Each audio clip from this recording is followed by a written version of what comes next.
O Alienista, de Machado de Assis. Capítulo 1. De como Itaguaí ganhou uma casa de Orates.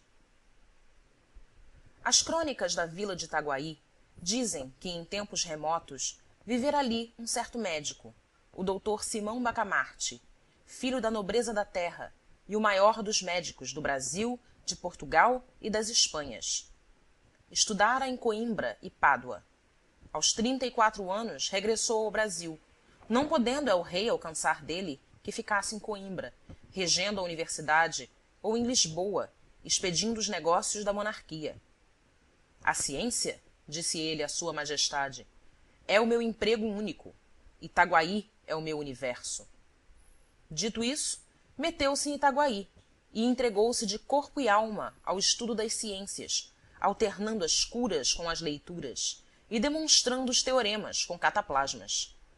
Aos 40 anos, casou com Dona Evarista da Costa e Mascarenhas, senhora de 25 anos, viúva de um juiz de fora, e não bonita nem simpática. Um dos tios dele, caçador de pacas perante o Eterno, e não menos franco, admirou-se de semelhante escolha e disse-lhe. Simão Bacamarte explicou-lhe que Dona Evarista reunia condições fisiológicas e anatômicas de primeira ordem. Digeria com facilidade, dormia regularmente, tinha bom pulso e excelente vista, estava assim apta para dar-lhe filhos robustos, sãos e inteligentes. Se além dessas prendas, únicas dignas da preocupação de um sábio, Dona Evarista era mal composta de feições, longe de lastimá-lo, agradecia-o a Deus, porquanto não corria o risco de preterir os interesses da ciência na contemplação exclusiva, miúda e vulgar da consorte. Dona Evarista mentiu às esperanças do doutor Bacamarte. Não lhe deu filhos robustos, nem mofinos. A índole natural da ciência é a longanimidade. O nosso médico esperou 3 anos, depois 4, depois 5. Ao cabo desse tempo, fez um estudo profundo da matéria, releu todos os escritores árabes e outros que trouxera para Itaguaí, enviou consultas às universidades italianas e alemãs e acabou por aconselhar à mulher um regímen alimentício especial. A ilustre dama, nutrida exclusivamente com a bela carne de porco de Itaguaí, não atendeu às admoestações do esposo, e a sua resistência, explicável, mas inqualificável, devemos à total extinção da dinastia dos Bacamartes. Mas a ciência tem o inefável dom de curar todas as mágoas. O nosso médico mergulhou inteiramente no estudo e na prática da medicina. Foi então que um dos recantos desta lhe chamou especialmente a atenção: o recanto psíquico, o exame de patologia cerebral. Não havia na colônia, e ainda no reino, uma só autoridade em semelhante matéria, mal explorada ou quase inexplorada. Simão Bacamarte compreendeu que a ciência lusitana, e particularmente a brasileira, podia cobrir-se de louros imarcessíveis, expressão usada por ele mesmo, mas em um arroubo de intimidade doméstica. Exteriormente, era modesto, segundo convém aos sabedores. A saúde da alma, bradou ele, é a ocupação mais digna do médico. Do verdadeiro médico, emendou Crispim Soares, boticário da vila e um dos seus amigos e comensais. A vereança de Itaguaí, entre outros pecados de que é arguida pelos cronistas, tinha o de não fazer caso dos dementes.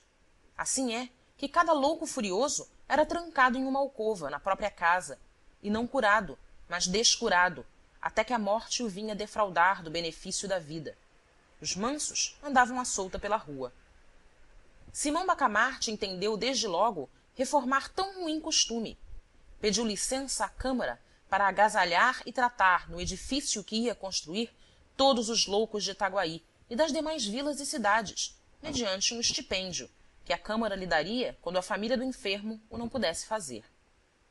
A proposta excitou a curiosidade de toda a vila e encontrou grande resistência. Tão certo é que dificilmente se desarraigam hábitos absurdos, ou ainda maus. A ideia de meter os loucos na mesma casa, vivendo em comum, pareceu em si mesma sintoma de demência, e não faltou quem o insinuasse à própria mulher do médico. Olhe, Dona Evarista, disse-lhe o padre Lopes, vigário do lugar, veja se seu marido dá um passeio ao Rio de Janeiro. Isso de estudar sempre, sempre, não é bom. Vira o juízo. Dona Evarista ficou aterrada. Foi ter com o marido. Disse-lhe que estava com desejos, um principalmente, o de vir ao Rio de Janeiro e comer tudo o que a ele lhe parecesse adequado a certo fim. Mas aquele grande homem, com a rara sagacidade que o distinguia, penetrou a intenção da esposa e redargüiu-lhe, sorrindo, que não tivesse medo. Dali foi à Câmara, onde os vereadores debatiam a proposta, e defendeu-a com tanta eloquência que a maioria resolveu autorizá-lo ao que pedira, votando ao mesmo tempo um imposto destinado a subsidiar o tratamento, alojamento e mantimento dos doidos pobres. A matéria do imposto não foi fácil achá-la. Tudo estava tributado em Itaguaí. Depois de longos estudos, assentou-se em permitir o uso de 2 penachos nos cavalos dos enterros.